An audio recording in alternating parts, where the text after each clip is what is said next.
That'll work. Hi, thank you everyone for coming out. It's a beautiful night. I am delighted and honored to be here. When Tony first asked me to come and gave me the parameters of what to read, I originally wanted to bring you a segment of my first novel, Shot to Pieces, or possibly a piece of the follow-up, A Reckoning in Brooklyn. But no amount of cut and paste would have gotten a sample without some F-bombs in it. It's crime fiction. That's how detectives and criminals talk. So I had to dig deep, and I have a very short story that was published last year in the Raven's Branch. It's about a reluctant poet who comes to terms with the fact that he is one. It's called Dylan Thomas.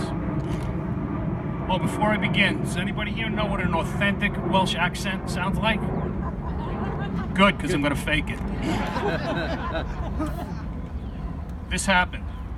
I'm sure of it. It was far too vivid to just have been a dream.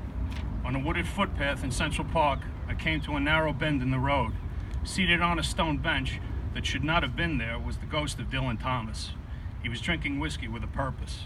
Why here, I asked. Why not at the White Horse Tavern? Because you're not at the White Horse Tavern, are you? I'm here to help you with this quandary with which you are suffering. You keep telling everyone you're not a poet. You need to embrace the truth. You're one of us. So we're like a thing? Yes, he laughed. We're a thing. And I'm a part of it? I'm here to help you see that you are. Long a literary hero of mine, I was enthralled with his appearance. His tweeds were magnificent. I had always imagined him as grainy, in shades of black and white, all of his nuance varying tints of gray. This is how he appeared in every photograph I had ever seen. If I imagined him in color at all, the hue was merely a sepia wash, as if overlaid on a dark charcoal rendering. But the man before me was not flat or colorless. His cheeks were flushed. His ruddy lips smacked wetly after each swallow of whiskey. The sad, still look of his eyes that had always stared back at me from the pictures was replaced now with a whimsical curiosity. Their luster communicated a bemused questioning. It seemed as if Dylan Thomas wasn't quite sure what to make of me. He smelled of rich tobacco and whiskey, both fresh and aromatic, with none of the stale bitterness one associates with alcoholic tragedy. The subtle colors running in and out of the coarse threads of his suit gave the garment a vibrant resonance, and his countenance, always a flat two-dimensional thing for me, was lent a lively and by comparison riotous animation of being tangible and real. He was short, but for some reason I expected him to be shorter. Our preconceptions of how our icons will appear in life, or in this case death, are never quite what we thought they would be.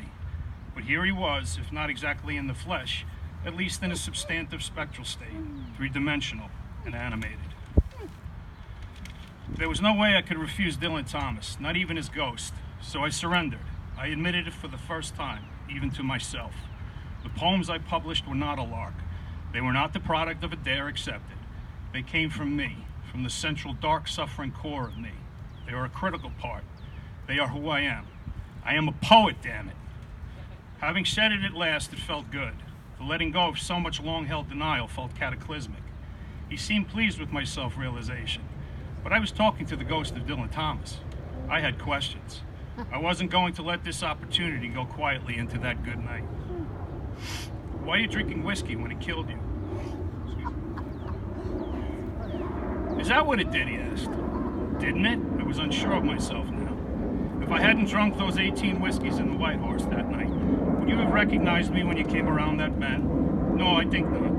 I would have just been the ghost of another devilishly handsome and nattily dressed Welshman. Those are a dime a dozen, though few ever wore tweeds quite as well.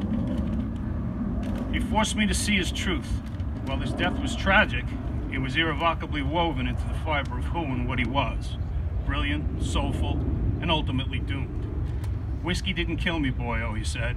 It made me immortal.